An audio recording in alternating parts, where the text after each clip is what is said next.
Welcome, my friends. I'm Alex Jones, your host. This is another edition of INFOWARS Nightly News. It is the evening of December 29th, 2011 on this Thursday edition. And, of course, we'll be back tomorrow night as we are every weeknight. We've got some particularly important investigative reports we're going to be airing tomorrow evening dealing with terrorism, death statistics versus things like champagne corks. Did you know that champagne corks kill more people than terrorists every year? It's coming up tomorrow, but tonight is a jam-packed transmission. Before I get into the news, we've got John Trudell, Native American activist, philosopher, actor, researcher. We're going to be looking at the anniversary of the 1890 massacre at Wounded Knee, and we'll also discuss the nature of reality coming up with John Trudell this evening.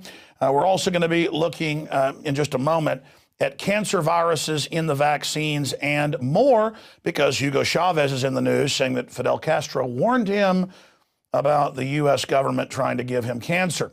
And Chavez says he doesn't know if it's true. Fidel just warned him. I don't like Fidel Castro or Hugo Chavez. Let's get that straight. I like communist about as much as I like bubonic plague. The fact is we have U.S. government documents. They do it, and they do it to the American people. Not the U.S. government, though, a tiny group of eugenicists in control of DARPA and science research in this country. That's coming up. Stay with us. But first, let's go ahead and launch into today's top stories. Well, Ron Paul, in most polls, is still the leader in the key kickoff state for the Republican primary of Iowa. But the system is pulling out all the stops to make up stuff, demonize him. We're going to be breaking some of that down in a moment. But there was a big defection. Michelle Bachmann's chair of her campaign has defected to Ron Paul today. So a big win. Ron Paul has also been endorsed by the latest winner of American Idol.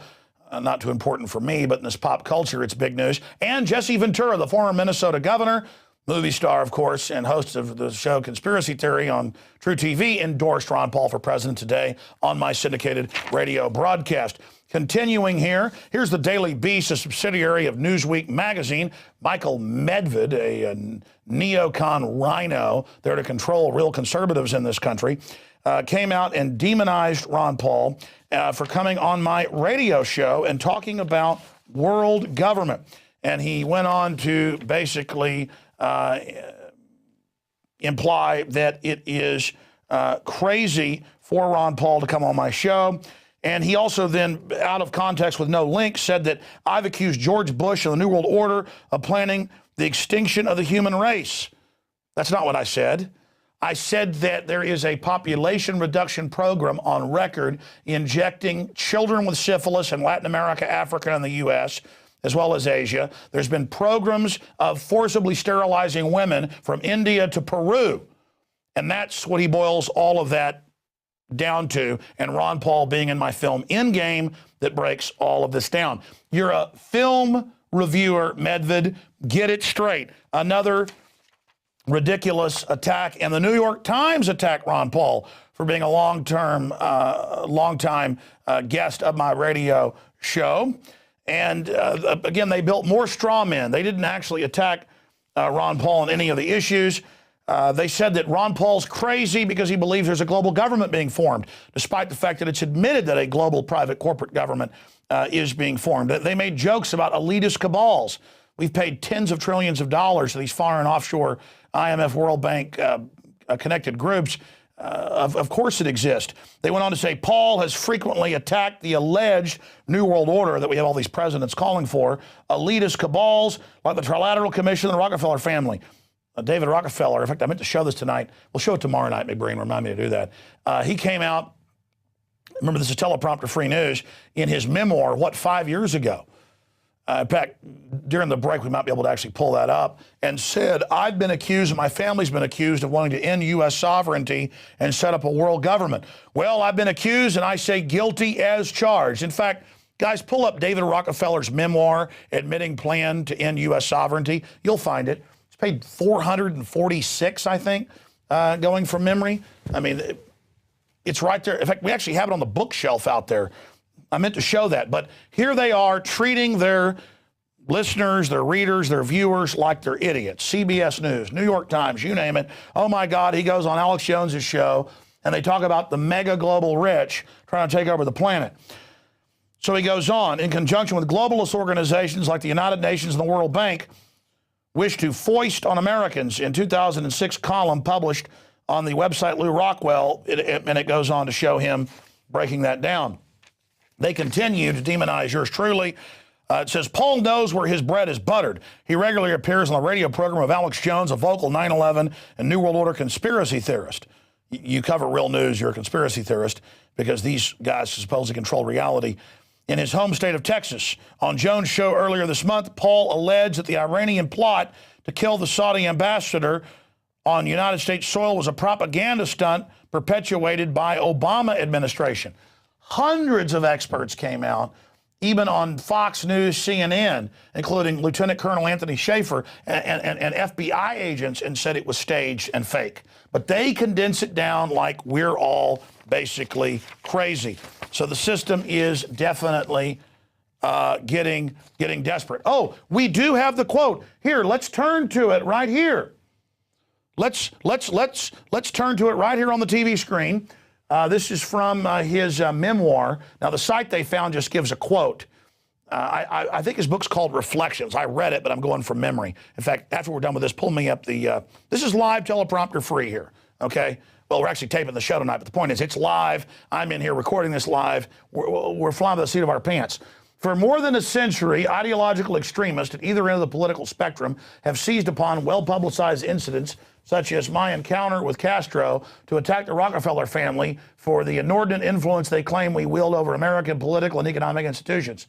Some even believe we are a part of a secret cabal working against the best interests of the United States, characterizing my family and me as internationalist and conspiring with others around the world to build a more integrated global political and economic structure. One world, if you will. If that's the charge, I stand guilty and I am proud of it. And that's nothing in his book. He admits the Bilderberg Group sets policy. He admits he wants a one world government. Guys, just type in David Rockefeller autobiography, and that will give you, oh, it's called Memoirs. That's right. It's called Memoirs. There's another one about the Rockefellers called the other name. Yeah, it's David Rockefeller Memoirs. In fact, even to show folks the cover, it's him on a sideways shot, a black and white photo. I'll show it to you here in a minute coming up. There it is. Boom, sideways shot. I actually have that on the bookshelf out there in my office. There he is. There he is saying it right there. Ladies and gentlemen, teleprompter free. We don't operate with teleprompters. We cover real news. Now, let's continue looking at the Rockefeller family and some of the things these scallywags are up to. This is out of Reuters, posted on Yahoo's front page today. Venezuela's Chavez, did U.S. give Latin American leaders cancer? And he goes on to say, well, he's heard it from people. He doesn't know if it's true, but now that other Latin American leaders who aren't that old, like Cristina Fernandez, are joining the long list of presidents in Latin America diagnosed with cancer who don't play ball. He said it would not be strange if they had developed the technology to induce cancer and nobody knew about it until now. I don't know. I'm just reflecting, he said in a televised speech to troops at a military base. Fidel always told me, Chavez, take care. These people have developed technology. You are very careless. Take care what you eat, what they give you to eat, a little needle, and they inject you with I don't know what, he said. Okay, so this is what I've always talked about. It turns into rumors.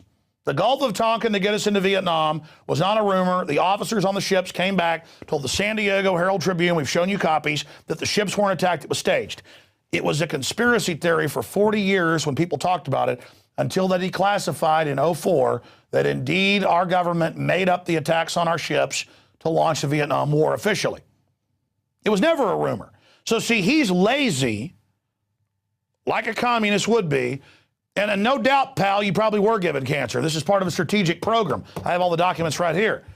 But you're too lazy when Fidel Castro tells you what's going on because it's declassified there was a U.S. program to try to give him cancer, but they couldn't get it in his food.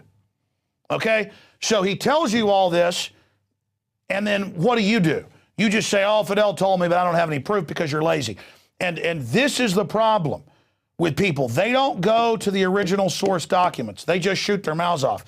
But no doubt, the globalists or this mega banking cartel sucking America dry, they don't like little criminals like Chavez taking control of some of their goodies down there. And so I don't have proof that this is happening to him, but I know it exists. So since I saw this morning, I had the crew do a little bit of research and pull what we had in our archives up for you. First exhibit is this excellent book, Dr. Mary's Monkey, by Edward T. Haslam, who I do want to get on, forward by great researcher Jim Marrs. This is put out by Trudell, a very respectable group with a lot of courage on the vanguard of getting information out. And you can pull up these documents separately online. This is from the Library of Congress, National Archives. Separate documents have leaked similar to this. But this is from Jim Garrison, the DA in New Orleans, separately in his JFK investigation, came across in the files of people he'd raided and things over the years that Lee Harvey Oswald and others who were CIA were working with the National Archives and being given samples of cultured cancers that they were injecting into rats and hamsters that were killing them. And we'll roll through some of the shots of the bibliography of this book, but melanoma, leukemia, they talk about how if you can inject this into somebody, they're deader than a hammer. They call it the 24-hour cancer. And this is the type of stuff that goes on. So this is all covered in this book by Trudell. We don't carry the book. I should actually call them up and carry this, as I read this a couple years ago.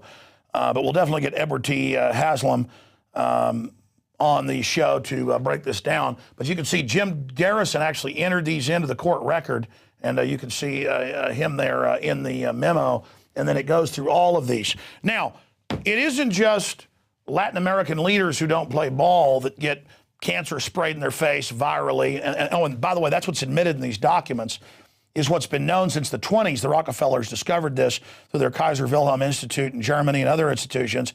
Estrogen hormones is the genesis of cancer. That's in the bibliography right there. I put a star by it. And what they do is they inject you with, most cancer is viral. They inject you with viruses that are designed to not trigger until your hormone levels go down at around age 60, so they don't have to